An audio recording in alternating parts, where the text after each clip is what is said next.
Bonjour à tous, bienvenue sur le plateau de KTO. Très heureuse de vous retrouver pour cette émission consacrée au temps qui s'inscrit dans une série d'émissions en lien avec l'ouvrage publié sous la direction de Monseigneur Luc Ravel, archevêque de Strasbourg, et du Père Philippe Capelle-Dumont.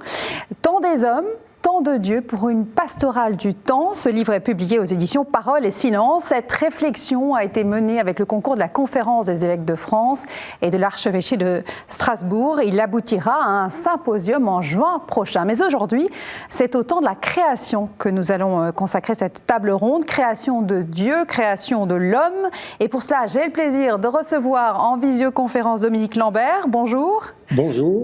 Vous êtes docteur en philosophie, enseignant à l'Université de Namur en Belgique, où vous vous trouvez en ce moment même. Vous êtes membre de l'Académie catholique de France. Et à mes côtés, Thierry Esquèche, bonjour. Bonjour. Vous êtes musicien, organiste et compositeur, membre de l'Académie des Beaux-Arts. Vous enseignez également l'orgue, l'improvisation. Enfin ça, vous nous direz tout cela durant l'émission. Alors, quand on évoque la question du temps et de la création, on pense bien sûr à la création du cosmos, à ce qui préexistait à l'homme, à l'apparition des êtres vivants, puis à l'apparition des êtres humains, mais on pense aussi à la création comme œuvre de l'homme, à ce qui naît de son action, la création de la part de Dieu, la création de la part de l'homme. Cette double articulation fait toute l'originalité du judéo-christianisme. Alors, comment concevoir ce qu'est cette activité humaine qui permet une perspective théologique? Peut-être on peut commencer par la musique, Thierry Esquèche. On dit que l'esthétique musicale participe à la compréhension de ce monde, que la musique élève l'âme. Vous êtes d'accord avec cette conception de la musique comme co-création? Oui, je pense que la musique est censée effectivement élever l'âme. Il faut juste savoir que la musique, comme beaucoup d'art, c'est quelque chose à la base naturel. Le son, quand vous émettez un son, il y a des harmoniques naturelles, vous reproduisez quelque chose. Donc la musique, ça a été, beaucoup de philosophes l'ont décrite comme quelque chose qui prolonge la nature déjà. Donc on est au sein de la nature avec la musique. Le son est à la base. Et puis après, on organise le son. On organise le son la plupart du temps. Je travaille récemment sur les civilisations amérindiennes. Depuis le lustre des temps, on travaille de la musique qui accompagne tout le rituel sur 9 jours, 9 nuits quelquefois, sur certains offices. Donc la musique fait partie du corps, elle met en mouvement le corps, elle met en mouvement les sens. Je pense que l'acte créatif d'accompagner, on va dire, le rituel humain, la musique l'accompagne depuis, et d'autres arts visuels aussi, l'accompagnent depuis les tout débuts des temps. Ce qui est étonnant, en fait, quand on y réfléchit, c'est que Dieu n'a pas créé le monde fini, Dominique Lambert. Il a laissé une part à l'homme de créativité, il l'a fait co-créateur. Oui, c'est quelque chose de très riche. Et il faut rappeler que la création, c'est finalement une relation par laquelle Dieu fait être toutes les réalités. Donc il ne s'agit pas seulement d'impulsion ou de quelque chose qui se passe à un instant, mais c'est vraiment une relation qui fait être, et c'est une relation qui donne de l'autonomie et qui laisse de l'espace pour que de fait, au niveau par exemple de l'être humain, des choses puissent être faites librement. Et c'est ça la beauté de la création. C'est une relation par laquelle Dieu fait être le monde, donne à l'homme d'exister et en même temps lui donne cet espace dans lequel il peut réaliser quelque chose par lui-même. Et on parle de l'art, mais on parle aussi de technologie ou de science, par exemple. On va y venir à la technologie, mais d'abord, parlons de cette co-création. Elle est la poursuite de la création telle que l'a voulu Dieu, mais à des conditions, à quelques conditions quand même. On ne peut pas co-créer dans la droite ligne de Dieu de n'importe quelle façon, Thierry Esquèche. Non, mais on co-crée d'une certaine manière et on se met à la recherche de Dieu d'une certaine manière. Je crois que c'est surtout ça, en fait, parce que l'art, globalement, pendant très longtemps, et je pense que depuis toujours, et ça restera toujours comme ça, l'art, effectivement, on prend son autonomie, on a besoin de créer, et je pense que le geste, en tant que professeur, on passe notre temps à surtout enseigner la créativité. Un élève nous demande comment je peux être créatif, comment je peux faire créer ces harmonies, ces rythmes, comment je peux, même quand ils sont interprètes, qu'est-ce que je peux rajouter de moi? Donc, en fait, l'acte créatif, c'est la demande de toute personne qui veut apprendre, notamment un art, par exemple. Ils veulent être créatifs. Et puis après, quand on est créatif, c'est sûr que quand on compose, quand on peint, je pense qu'on va effectivement rechercher la transcendance. Alors on peut l'habiller de toutes les façons possibles, en fonction de ses convictions et autres. Mais c'est ça, on va faire ce qu'on appelle des grandes œuvres, éventuellement des grandes œuvres sacrées. Et qu'est-ce qui va être une œuvre sacrée ? Ça va pas forcément parce que ça va s'appeler Kyrie, ça va s'appeler Gloria, je ne sais pas. Non, ça va être d'une certaine manière, elle va symboliser, par l'épaisseur du propos qu'on va lui donner, elle va symboliser effectivement cette recherche de transcendance. Et c'est ça qui fera que des symphonies de Mahler, d'une certaine manière, peuvent être perçues comme des gestes presque sacrées, à recherche de la transcendance, alors qu'elles ont des titres de symphonie, enfin elles ne sont pas un titre particulièrement sacré. Et c'est ça qui est important, c'est la recherche, on va créer une forme, et la puissance de cette forme, la densité de cette forme, les éléments qu'on va mettre dedans, ça va être à la recherche d'une transcendance. Dominique Lambert, est-ce que vous avez quelques pistes à nous donner pour éviter de co-créer de bonne manière, si je puis dire ? Et je pourrais dire qu'en reprenant cette idée de la transcendance, c'est que la création est quelque chose qui toujours ouvre un horizon. La créativité disparaît lorsqu'on reproduit toujours le même et on s'enferme dans une sphère autosuffisante. C'est pour ça que d'une certaine manière, la vraie création est effectivement la recherche ultime de Dieu. Celui qui ouvre toujours nos cercles, qui brise toutes nos cohérences et qui nous ouvre à nous dépasser. Et c'est peut-être ça l'idée intéressante dans toute véritable création, qu'elle soit artistique, scientifique ou technologique. À partir du moment où l'homme crée un monde dans lequel il s'enferme, dans lequel tout est prédit, prévu, tout n'est que projection de certaines idées toutes faites, alors on a ce que Bergson appelait les sociétés closes, les mondes qui se referment sur eux-mêmes et dans le fond se ferment à la transcendance et dans le fond se ferment du fait même à la véritable création. La création demande cette ouverture et dans le fond Dieu est celui qui vient briser la clôture de nos suffisances pour nous ouvrir toujours à quelque chose de plus. Alors, si on pense à la création sans Dieu, on crée un homme divinisé. Et c'est un des travers de cette époque moderne, Dominique Lambert. C'est un peu le piège de cette époque, notamment avec les idéologies transhumanistes. C'est aussi un peu cela, le mythe de l'intelligence artificielle, dont vous avez travaillé sur la question des algorithmes, notamment. Quel est le danger de cette intelligence artificielle ? Ce que je voudrais dire au départ, c'est que l'intelligence artificielle et toutes les nouvelles technologies sont des outils prodigieux s'ils sont utilisés au service de l'humain et peut-être même au service de la créativité. Mais ils deviennent dangereux et deviennent des sortes d'idoles si on les prend simplement en les prenant comme des absolus. Vous voyez, donc les créations technologiques, l'intelligence artificielle, la robotique sont intéressantes et tout à fait indispensables, mais dans la mesure où elles servent la dignité de la personne et dans la mesure où elles n'enferment pas l'homme dans ses propres créations. Or, de temps à autre, une sorte de technolatrie ferait qu'on prendrait la technologie comme un dieu. J'aime bien le terme de technolatrie. Moi, je suis un défenseur de la technologie, mais je m'oppose à cette espèce de nouvelle forme d'idolâtrie quand on prend, si vous voulez, la technologie comme un absolu. La technologie doit être au service justement de notre recherche de la transcendance, c'est-à-dire que la technologie ne peut pas, selon moi, se refermer sur elle-même et donc il faut toujours le geste, on pourrait dire, de l'humain qui bouscule la technologie, qui l'ouvre pour produire quelque chose que la technologie n'avait pas encore fait et que seule la liberté humaine peut produire. Alors, dans l'ouvrage auquel vous avez participé, auquel je faisais référence en début d'émission, vous parlez de cette question des algorithmes et vous dites notamment une finance fondée uniquement sur des transactions à haute fréquence fait perdre le sens de l'économie véritable. Et là, on est au cœur de cette question de la création qui est celle du sens.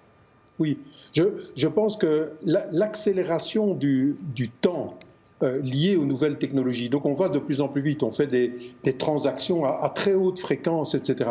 Mais le résultat, c'est qu'on dépasse toutes les échelles humaines. Et donc, d'une certaine manière, 1 million de transactions boursières à la seconde, ça n'a dans le fond plus de sens profond au niveau économique.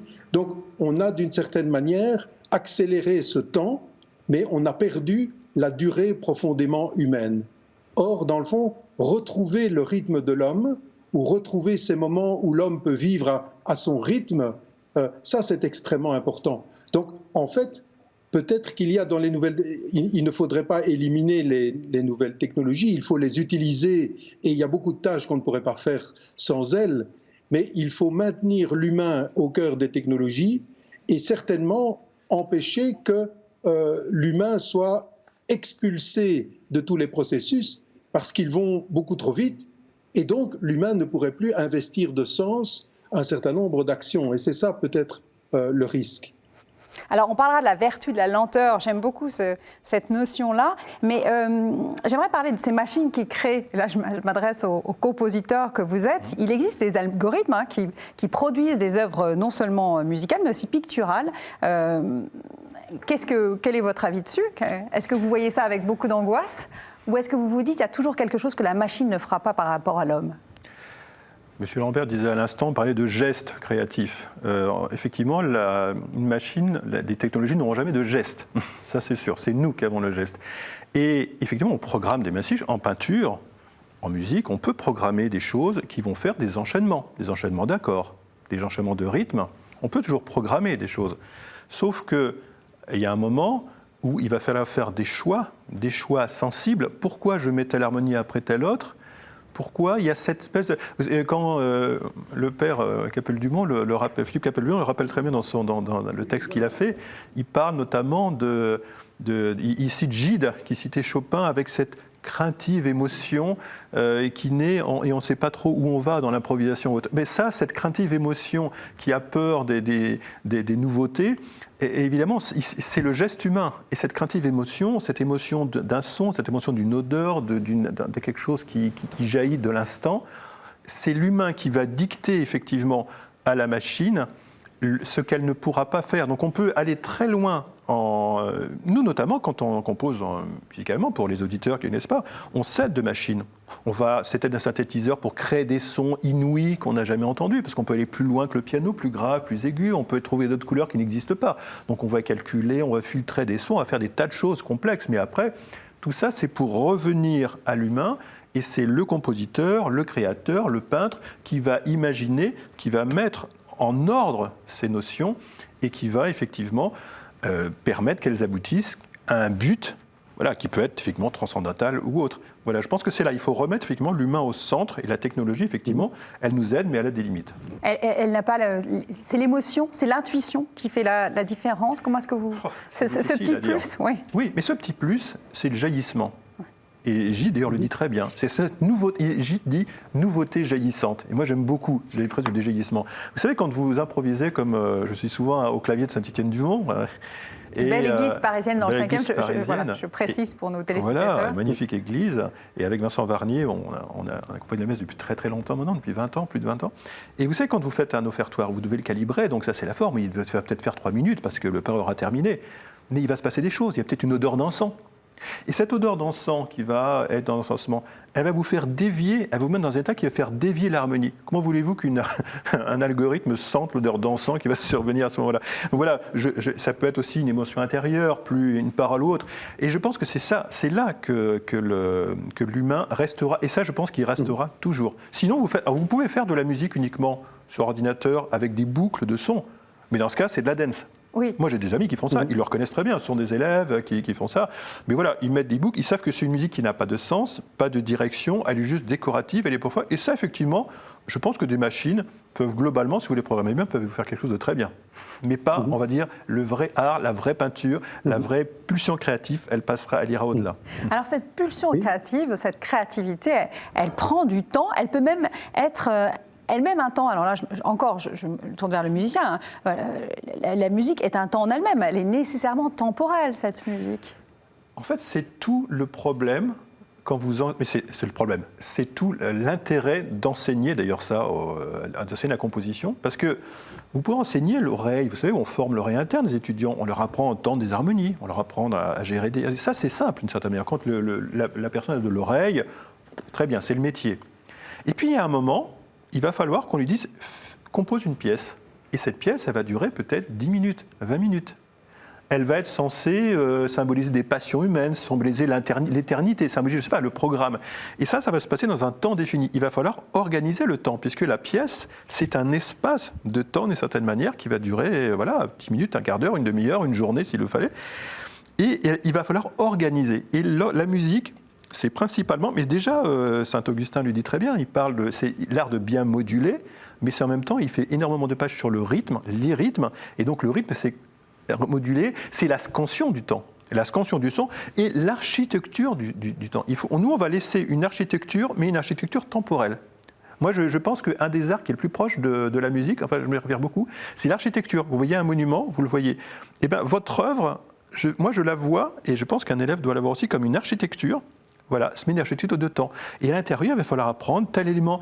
Il va falloir lui donner le temps de monter, de descendre. Il va y avoir des courbes, il va y avoir des pulsions, il va y avoir des choses qui vont être des diminuendo, des crescendo, des surprises. Et ça, c'est le gros problème enseigné. Parce que ça nécessite ce sentiment du temps, cette épaisseur de la durée. Et là, c'est vraiment ce qu'il faut faire sentir. On peut l'expliquer, mais il faut aussi le faire sentir. Ce qui est assez exceptionnel dans la musique et dans la création musicale notamment, c'est qu'en fait, elle marie l'art mathématique, scientifique, quasiment. Vous parlez de division du temps, de construction quasi architecturale, et puis cette humanité, cette perception du monde qui est sensorielle, philosophique. C'est un art très complet que l'art musical. Oui, il y a des philosophes comme Benedetto Croce ou même Alain qui parlent souvent de la musique. Quand on prend un objet musical, on prend les sentiments, on prend les passions, on met souvent les passions, voilà, c'est l'âme humaine qu'on décrit d'une certaine manière. Et ces passions, on les objective. Et on les met, d'une certaine manière, je prends vraiment ce côté géographique quand j'en parle, on les met dans cette forme, dans cet espace de temps, cette symphonie, ce mouvement de sonate. On les objective, on les met, et on les regarde presque, disait Alain, comme des éléments du passé. Et ce qui fait qu'on les regarde avec une certaine, il appelait ça une mélancolie de la musique, parce qu'on les regarde d'une certaine aimant. Effectivement, donc vos souffrances, vos malheurs, vos joies éventuellement, enfin tout ce que les passions, vous les mettez dans cet espace-temps. Et il y a quelque chose effectivement du regard du passé, et donc d'une certaine manière d'un certain recul. Ce qui rejoint ce qu'on disait tout à l'heure avec le professeur Lambert, l'art demande, effectivement la musique aussi, mais beaucoup d'art, demande un certain recul, puisque donc on les regarde un peu de loin, d'une certaine manière, ces passions. C'est une vertu qu'on peut attribuer à l'art. Dominique Lambert, il n'y a pas que la musique qui a cette temporalité propre. Vous citez Bergson dans votre chapitre du livre que je citais. Les phénomènes naturels ont leur temporalité propre, dites-vous. Oui, tout à fait. Donc il faut, et c'est quelque chose d'intéressant de voir comment dans l'évolution des phénomènes naturels eux-mêmes, qu'il y a quelque chose d'un peu similaire à ce que l'on disait tout à l'heure, c'est-à-dire qu'on a des régularités, par exemple physico-chimiques, etc. Mais on a aussi des choses qui sont aussi physico-chimiques, mais qui sont de l'ordre de la fluctuation, de la bifurcation, qui font qu'à tout moment, l'évolution peut se passer avec des événements nouveaux. Donc il y a une sorte dans la nature elle-même, il y a quelque chose qui annonce déjà ce rapport à l'événement, à l'événement singulier, à la bifurcation, et c'est quelque chose sur lequel on devrait réfléchir, c'est-à-dire que l'évolution qui nous a constitués est une évolution qui a pris du temps, 3,8 milliards d'années, il a fallu du temps. Or, laisser à la nature le temps de constituer des systèmes, etc., devrait nous interroger à un moment où on voudrait s'extraire totalement des processus naturels et, dans le fond, de créer notre propre temps accéléré sans peut-être nous rendre compte qu'il y a une sagesse à voir se constituer doucement l'histoire. Il y a une sagesse à prendre son temps. Oui, voilà. Et je pense que ça, c'est très, très important. On pourrait avoir tendance aujourd'hui à vivre dans une temporalité de plus en plus rapide et décalée par rapport au rythme de l'humain. Or, il pourrait y avoir une certaine sagesse à, de temps à autre, disons, se déconnecter pour revivre à son rythme. Donc, vous avez peut-être fait l'expérience d'être toujours sollicité par les nouveaux moyens de communication, etc.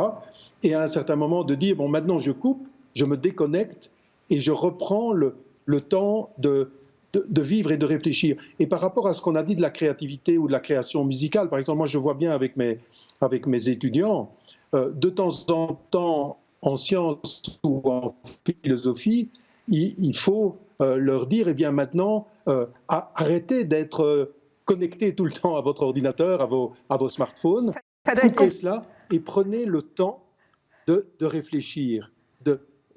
Une des conditions de la créativité, c'est retrouver cette temporalité proprement humaine. Alors justement, vous faites une transition magnifique, professeur. Créer prend du temps. Et là, je me tourne à nouveau vers Thierry Esquèche. La musique, elle est temps, elle est temporalité, elle est répétition. Alors non seulement des sons, mais aussi répétition, comme un musicien répète à l'envie pour pouvoir produire le son et l'enchaînement de sons qu'il espère. Oui, ça c'est l'interprète. L'interprète, effectivement, il va se mettre dans une situation, et ça nous ramène au but final. Je veux dire, un interprète vraiment chevronné va passer 10 heures par jour sur telle étude de Chopin, je ne sais quelle pièce, jusqu'à ce qu'il arrive à rentrer dans le... Et de transcrire exactement le plus fidèlement possible ce que voulait dire Chopin éventuellement, ce que voulait dire. Et ça, c'est pas facile. Hein. On a des limites techniques tous, donc il faut passer outre. Et c'est la puissance du travail qui va le faire. Et puis il y a la répétition musicale, tout simplement parce que quand vous faites une pièce, de musique ou n'importe quel art aussi, il va falloir qu'on agisse, puisque c'est dans le temps que ça se passe, sur la mémoire de la personne. Donc, il faut répéter des thèmes. Et toute l'histoire de la musique, ça va être une organisation, d'une certaine manière, de cette répétition. Alors, il y a des formes du passé qui s'appellent formes sonates, où on met un thème, on met un deuxième thème, et qui on finit. Mais c'était comment avoir une idée, la transformer et la remettre. Et on doit faire en sorte que ce soit perceptible par l'auditeur. Parce que l'éditeur, lui, il ne veut pas juste des sons. Il veut avoir une cohérence. Et parce que la musique, au bout du compte, et à l'instant, le professeur Lambert disait bien, à la base, c'est un processus qui imite d'ailleurs des processus naturels. Je veux dire, c'est un processus de développement d'âme. Vous savez, souvent, quand on compose, on fait de la prolifération d'une certaine manière, mais au bout du compte, c'est comme quand vous regardez un arbre par rapport au tronc et la façon dont ça se fait. Et donc, je pense que l'art, d'une certaine manière, effectivement, il est plongé, il essaie aussi de transcrire ces évolutions qui sont vraiment intrinsèques à l'être humain, à la nature, tout simplement. Mais après, on l'organise. Et donc, on fait des choses qui reviennent. Je me suis souvent demandé aussi, et certainement vous aussi, pourquoi il y a des œuvres qui sont restées dans l'histoire de la musique comme des chefs-d'œuvre. Prenez le Boléro de Ravel. Alors, tout le monde peut siffler le Boléro de Ravel. Pourquoi c'est devenu un truc ? Il y a certaines œuvres comme ça. La Grande Passacaille de Bach aussi, dont on se dira c'est le chef-d'œuvre. Souvent des choses qui sont basées sur la répétition. La répétition de quelque chose, mais répétition et transformation. C'est-à-dire que la répétition toute bête, ce que j'ai tout à l'heure, une boucle faite par ordinateur, non, ça ne restera pas. Ce qui va être, c'est la répétition, c'est-à-dire quelque chose qui est ancré en vous, dont vous ancrez dans votre mémoire, et puis vous le transformez, vous le transfigurez, vous faites une transsubstantation progressive du matériau. Et ça, je pense que l'art essaie d'imiter effectivement un processus naturel, il répète quelque chose, et il le transforme au fur et à mesure où il le répète. Vous avez utilisé transsubstantiation, ce terme profondément divin. Voilà, la création encore marquée par cette notion de divinité. Dominique Lambert, vous vouliez peut-être réagir à cette notion de répétition. Oui. Donc, cela rejoint quelque chose qui pourrait être intéressant aujourd'hui pour penser justement les algorithmes. Donc, dans le fond, les algorithmes travaillent toujours sur des règles. Mais ce qui fait l'algorithme nouveau, etc., c'est d'avoir transgressé ou dépassé les règles de construction des anciens algorithmes. Et d'une certaine manière, il faut un être humain pour transgresser les règles de l'humain pour faire du nouveau. Il y a quelque chose de très intéressant dans le fait qu'on ne parviendra jamais à se passer de l'humain qui transgresse ses propres règles pour proposer des règles nouvelles. Alors, vous évoquiez aussi, professeur Lambert, dans votre chapitre, cette technologie qui a sa durée propre, sa rapidité propre et qui rend l'homme presque lent et maladroit. Est-ce que c'est une réalité ? Est-ce qu'on est laissé de côté par la technologie ? Alors, dans toute une série de domaines, notre société complexe nécessite une gestion ultra rapide des processus. Si on pense à la régulation du trafic aérien, la régulation de toute une série d'attributions de ressources, de biens, etc., à la gestion des informations pour notre sécurité, etc., il faut gérer des choses à très grande vitesse. Mais le problème, c'est que dans certains cas, l'humain lent peut être garanti aussi de sécurité. Par exemple, à force d'aller trop vite et d'abandonner notre sécurité ou notre économie, etc., à des machines qui vont de plus en plus vite, on risquerait de temps à autre un emballement.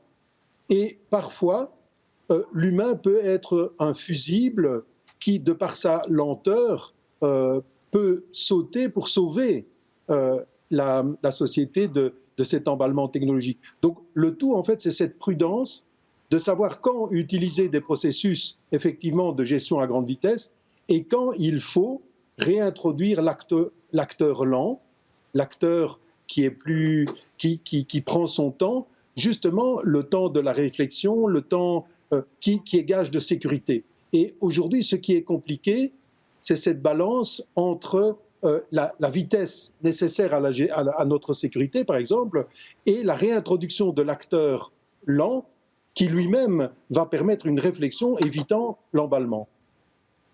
Vous citiez notamment l'exemple de ce soldat qui est appelé à appuyer sur le bouton. Alors, je ne sais pas si c'est le bouton de l'arme nucléaire, parce que c'est toujours le paroxysme du film d'action, mais voilà, qui va hésiter, alors que tous les voyants sont au vert, et qui va faire l'interface, en fait, qui va être ce temps de réflexion, ce temps nécessaire à la prise de décision, et qui va empêcher le cataclysme, en fait.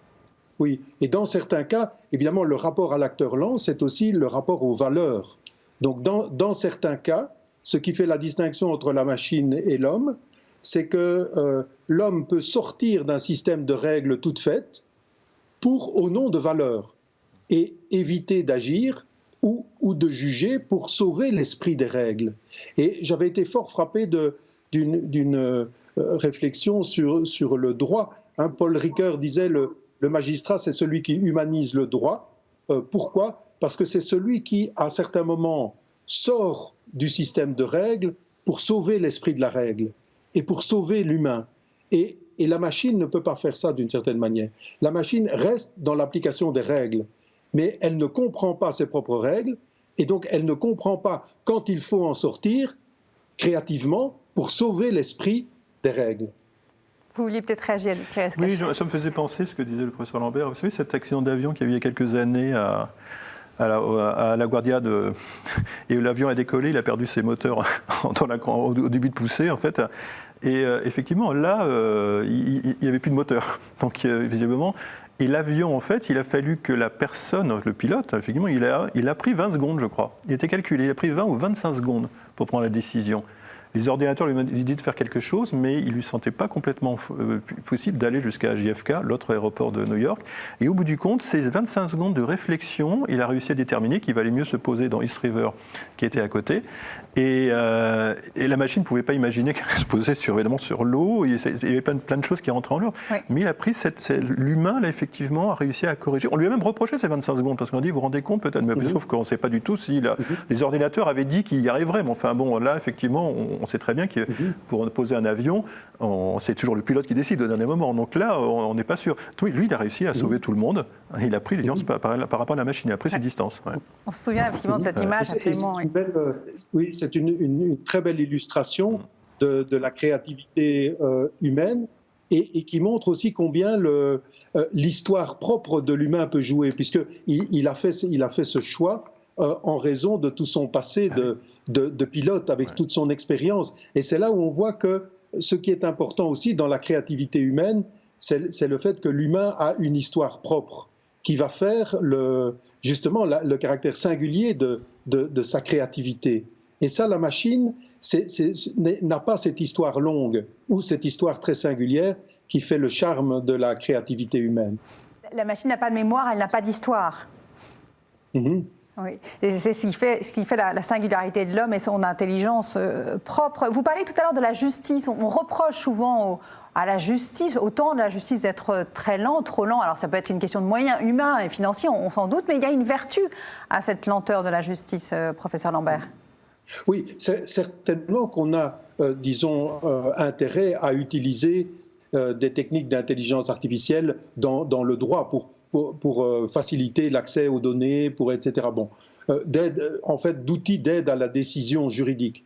Mais certainement qu'à un certain moment, le magistrat et l'homme de droit est irremplaçable parce que, dans le fond, le droit n'est pas seulement l'application de règles, c'est la qualification des faits, donc c'est l'interprétation des faits, mais c'est aussi la justice. Ce n'est pas seulement l'application des règles de droit, mais c'est la compréhension d'un sens profond de la justice. Et à un certain moment, le magistrat, de par son expérience, par tous les petits éléments du contexte juridique, va rendre un jugement prudentiel, ce que, en fait, il y a très longtemps, Aristote, dans l'éthique à Nicomaque, avait bien montré que, dans le fond, l'éthique, mais on pourrait dire aussi le droit, n'est pas seulement une dérivation formelle de règles. L'éthique et le droit ne se pratiquent pas comme la science des théorèmes, si on veut. Il y a quelque chose de l'ordre de la prudence, du jugement, qui tient compte du contexte, qui tient compte des valeurs, etc. Aussi qui fait entrer l'ordre de l'émotion dont on parlait tout à l'heure, et qui est très important, et qui fait partie, je pense, de la créativité, parce qu'on pourrait dire, en droit, y a-t-il une créativité? Mais oui, toute décision profonde, humaine, fait jouer quelque chose de l'ordre de la créativité, puisque c'est quelque chose de l'ordre d'une liberté intelligente, éclairée, et qui, d'une certaine manière, amène un élément nouveau. C'est ce qu'on appelle la jurisprudence, presque. Ne permet pas. Oui. Mm-hmm.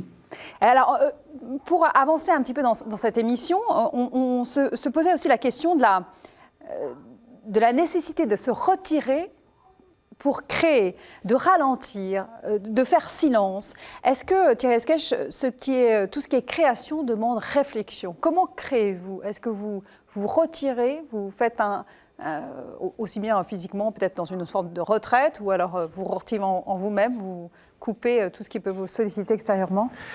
Vous savez, il y a plusieurs écoles. C'est-à-dire qu'il y a l'école d'un Tchaïkovski qui allait marcher autour de Saint-Pétersbourg pendant 20 km le matin, et donc il était seul. Il y a d'autres compositeurs qui vont être dans l'action.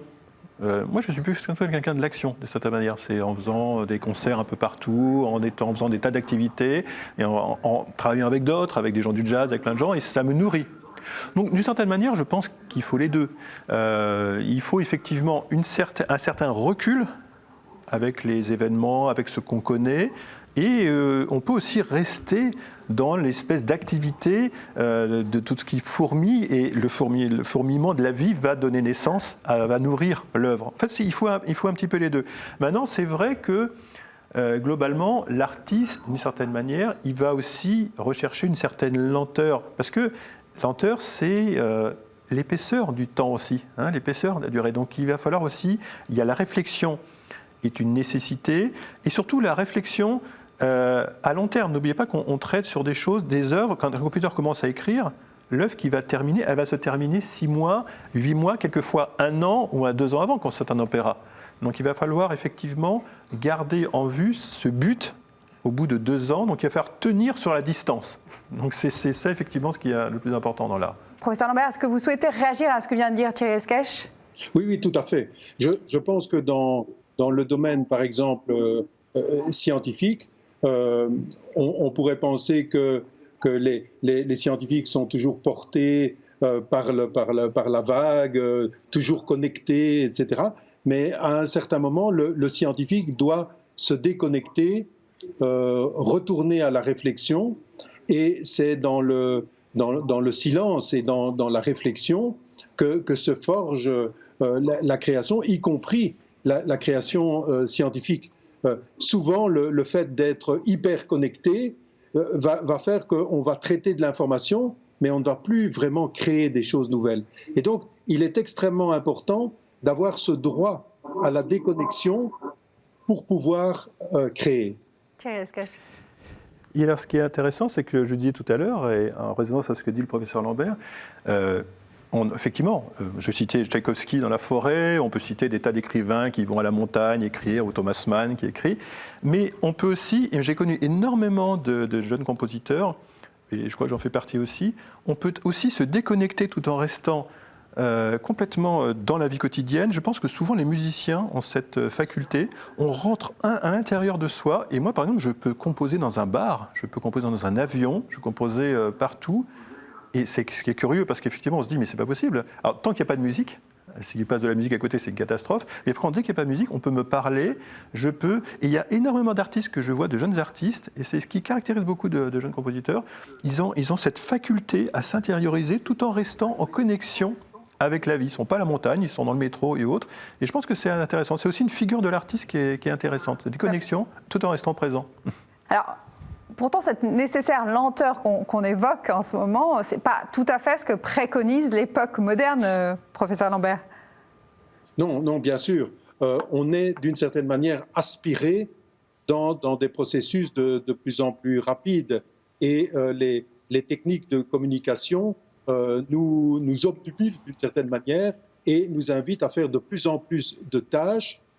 Par exemple, on a vu durant cette pandémie maintenant, les moyens virtuels se sont développés, mais plus on a de moyens virtuels, plus on va les utiliser, plus il y a de réunions, plus on fait les choses vite, et il y a un risque d'être aspiré dans une sorte d'accélération des processus. Et donc, moi je dirais, il faut retrouver une certaine sagesse, savoir à certains moments, disons, sortir de ce flux ultra rapide, pour pouvoir se retrouver soi-même en profondeur et aussi pour pouvoir être soi-même. Parce que quand on est seulement un opérateur qui met des icônes de gauche à droite sur un écran, on ne fait plus quelque chose de véritablement personnel. Et pour faire quelque chose de personnel, il faut se retirer, il faut couper la connexion et peut-être recommencer à penser par soi-même. Et je pense qu'il y a toute une sagesse à retrouver sa durée propre et de temps à autre, disons, quitter ce flux ultra rapide et qui nous est nécessaire par moment, et je l'utilise bien entendu, mais qui risque d'être dangereux s'il nous aspire et nous engloutit. On ne doit pas en être l'esclave. Il y a autre chose qui est très important dans ce temps de la création. C'est quand on a préparé cette émission, où vous me disiez, Dominique Lambert, qu'il fallait prendre le temps de l'émerveillement. L'émerveillement devant la création est essentiel. Et vous dites notamment que la science est aussi le lieu de la découverte de ce cadeau que Dieu nous a fait. Oui, moi je pense que la science est pour moi un des lieux où on peut prendre le temps d'ouvrir le cadeau que Dieu nous a fait, pour regarder ce qu'il y a dedans, pour contempler d'une certaine manière la profondeur du cadeau que Dieu nous a fait. Et c'est quelque chose qu'il faut retrouver, parce qu'aujourd'hui, on assimile souvent les sciences aux technosciences. Et on oublie parfois que la science n'est pas seulement focalisée sur l'utile, sur la maîtrise d'un réel. Mais la science est aussi la théoria, la contemplation gratuite. C'est le fait, souvent, mes étudiants ou les gens demandent « mais pourquoi vos étudiants font-ils de la physique théorique ou des mathématiques abstraites, etc. À quoi ça sert ?»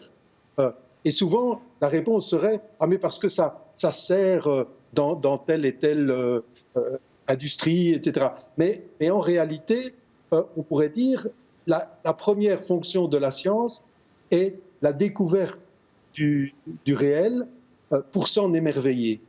Et si on n'a pas cela, alors dans le fond, on passe à côté de quelque chose de beau dans les sciences. Et donc peut-être que dans l'enseignement, il faut retrouver cette manière de donner aux jeunes cet enthousiasme devant l'émerveillement gratuit, devant la beauté des mathématiques, devant la beauté de la nature, etc.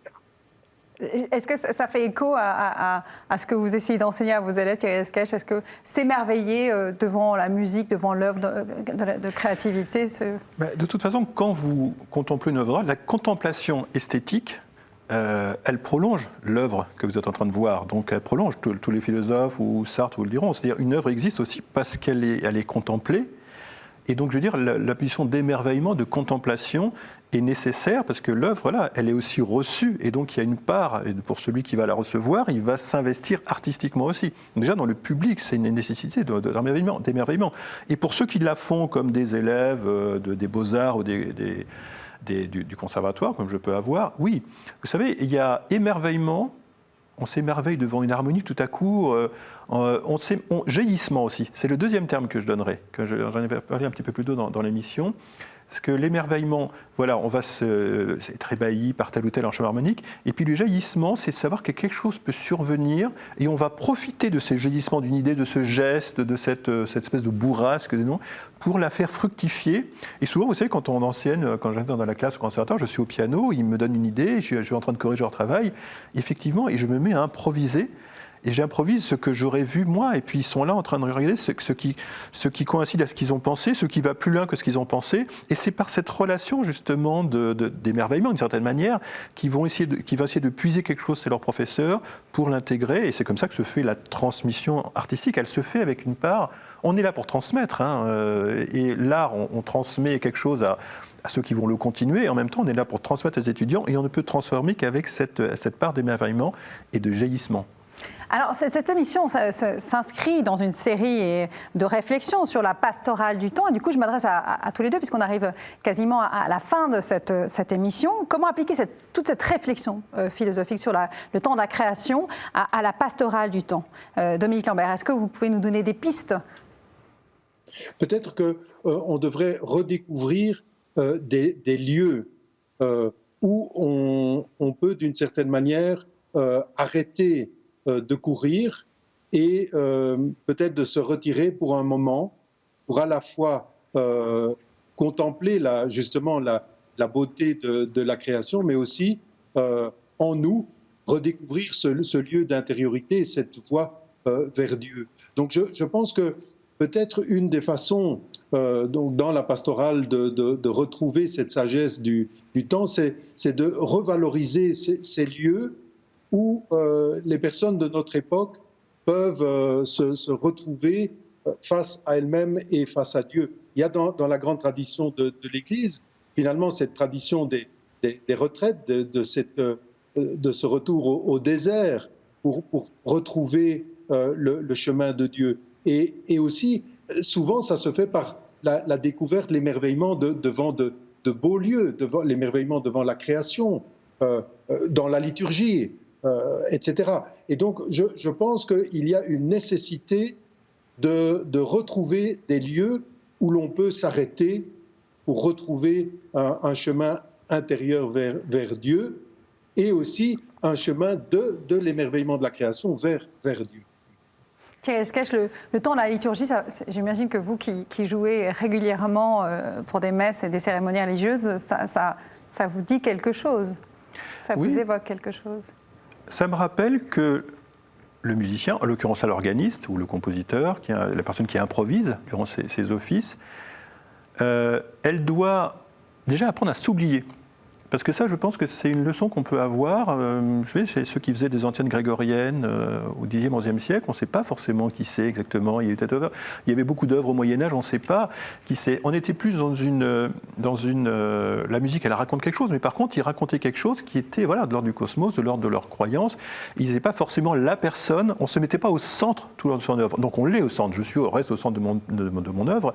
Mais quand j'accompagne un office, par exemple, à Saint-Étienne-du-Mont, j'essaie de me mettre dans la fonctionnalité tonalité, j'essaie de coller exactement à la durée, j'essaie de m'oublier, y compris mon propre style quelquefois, je me mets dans le style parce que je dois servir une parole, servir ce qui a été dit avant, je dois contribuer à ce que les gens puissent prier.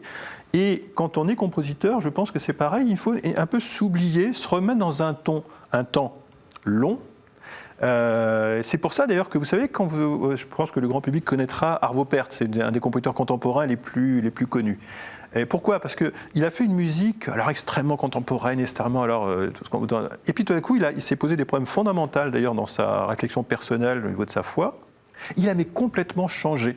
Il a fait une musique au contraire où il essaie de retrouver un temps long, une modalité, une œuvre qui pouvait parler, et il s'est mis à écrire des œuvres qui n'avaient du jour au lendemain aucun rapport. Enfin, du jour au lendemain, non, exagère, parce qu'il lui a fait justement le temps de la réflexion, le temps d'introspection, le temps d'aller vers sa foi, qui en découvrait et autres. Et donc, je pense que c'est un exemple. Ça, moi, je suis loin de son esthétique, donc je peux en parler, parce que je pense que j'en suis assez loin. Mais il nous pose effectivement la question, s'oublier un petit peu, pour se remettre déjà dans quelque chose de fonctionnel quand on sert un office comme moi et comme beaucoup d'autres, mais aussi pour arriver à faire une œuvre qui puisse reprendre la main, reprendre des thèmes qui se sont faits au Moyen-Âge, qui se sont faits à l'époque classique, qui se sont faits, et pouvoir d'une certaine manière, parce que pour moi le compositeur c'est un passeur, on va prendre quelque chose qui existe, un héritage commun, on va le transformer et on va le donner pour l'après, d'une certaine manière. Et donc, on va faire passer ce message qui a été fait par Jean-Sébastien Bach, par plein de gens, et on va le faire passer à d'autres. Et je pense que ça, c'est une manière de se remettre aussi la création dans la pastorale. On ne crée pas jamais à partir de rien. Seul Dieu a créé ex nihilo. Nous partons toujours de quelque chose. C'est la grande différence. Et je pense que c'est là où l'artiste devient un démiurge. Et là que moi, j'ai des points de désaccord sur certains passages de la musique contemporaine qui a quelquefois été complètement déconnecté de la réalité, de ce qui était passé avant, parce que ce n'est pas possible, ce n'est pas souhaitable, ce n'est pas possible. On peut faire du nouveau, c'est-à-dire faire du nouveau, mais ce n'est pas pour le principe de faire du nouveau. La nouveauté n'a pas d'intérêt en elle-même. Elle a d'intérêt que parce qu'il y a une transformation du propos et qu'on va comme ça tendre la perche, d'une certaine manière, à ceux qui vont suivre pour continuer. Évidemment, on va tous interpréter le passé, ce qui est normal, c'est très bien. Donc on ne peut pas faire ex nihilo. On transforme, vous savez, si vous prenez les auteurs, Ravel, il vient de Josquin-des-Prés qui s'est transformé par Berlioz, qui est transformé, et puis moi je poursuis les auteurs comme ça, et puis d'autres vont nous poursuivre. Et c'est ça qui est passionnant. Dominique Lambert, Thierry Scaggi parlait d'humilité et de retrouver le temps long. Est-ce que vous êtes d'accord avec cette analyse, avec cette nécessité ? Oui, bien sûr. Retrouver le rythme profond de l'humain et retrouver cette humilité de l'humain qui s'abandonne à son rythme plutôt que d'une certaine manière de vouloir forger par soi-même un monde fermé. Je crois qu'il faut retrouver le chemin du silence, de la durée profondément intérieure, qui va d'une certaine manière faire quelque chose de neuf en brisant les cercles dans lesquels on se serait enfermé. Donc moi je crois que retrouver effectivement il faut retrouver une certaine lenteur propre au rythme de l'homme. De temps à autre, il ne faut pas avoir peur de cette lenteur, parce que c'est dans cette lenteur que l'on va trouver de belles choses. En tout cas, il n'y a pas d'émerveillement et de création sans, d'une certaine manière, s'arrêter. Il faut d'abord s'arrêter, et puis, d'une certaine manière, on pourra faire quelque chose de nouveau. Est-ce que vous êtes confiant ? Parce que j'entends ce que vous dites tous les deux, et ce que vous essayez de mettre en pratique, mais dans le monde moderne dans lequel nous vivons, c'est quand même pas le discours ambiant. Est-ce que, professeur, vous êtes confiant ? Vous pensez qu'un jour ou l'autre, on va enfin s'arrêter de courir et prendre ce temps nécessaire de la réflexion ? Mais moi, je vis dans l'espérance. Donc, j'ai une certaine confiance qui est basée sur ma foi, en disant... dans le fond, à partir du moment où je n'aurai pas perdu le sens, où on n'aura pas perdu le sens de la transcendance, alors on pourra utiliser toute une série de choses qui vont vite, qui sont performantes, etc., parce qu'on n'aura pas perdu la finalité, le sens. Je crois que j'ai confiance parce que j'essaie de garder le sens de la finalité. Si on l'a perdu, alors effectivement, ce serait la catastrophe. Voilà, donc moi je reste quand même dans la confiance. Rapidement, oui, c'est pareil. Moi, je suis dans la confiance. Je pense même que je suis dans un regard un peu cyclique du temps. Donc, effectivement, maintenant, quand on fait une chanson, quand on fait une œuvre d'art, on va te dire « Oh là là, il ne faut pas dépasser 2 minutes parce que les gens vont donner effectivement j'aime, j'aime pas sur les réseaux sociaux rapidement. » Donc, c'est vrai qu'en ce moment, on est à la mauvaise période. Mais je crois vraiment qu'il y aura des cycles dans l'histoire et qu'on retrouvera, on pourra refaire des pièces peut-être plus longues parce que les gens ont toujours un besoin, un moment de retrouver autre chose. Quand on aura fini de faire des petites cellules de 1 minute, 2 minutes et puis on dit j'aime, j'aime pas, je pense qu'on retrouvera effectivement, peut-être dans 40 ans, je ne sais pas. Mais je crois vraiment qu'il y aura des cycles. Ouais, j'ai l'impression que ce mouvement est amorcé dès à présent voilà, dans beaucoup de domaines. Merci vraiment à tous les deux d'avoir tous les deux apporté cet éclairage, chacun dans votre spécialité, sur ce temps de la création. Je vous rappelle que cette thématique est englobée dans la thématique du temps des hommes, temps de Dieu pour une pastorale du temps. C'est également un livre voilà, qui a été publié le 25 février dernier aux éditions Parole et Silence, sous la direction de Monseigneur Luc Ravel, archevêque de Strasbourg, et du père Philippe Cabal-Dumont. Vous pouvez retrouver ce livre en librairie et puis vous pourrez retrouver évidemment l'ensemble de ces émissions sur ktotv.com. Merci à tous, à bientôt.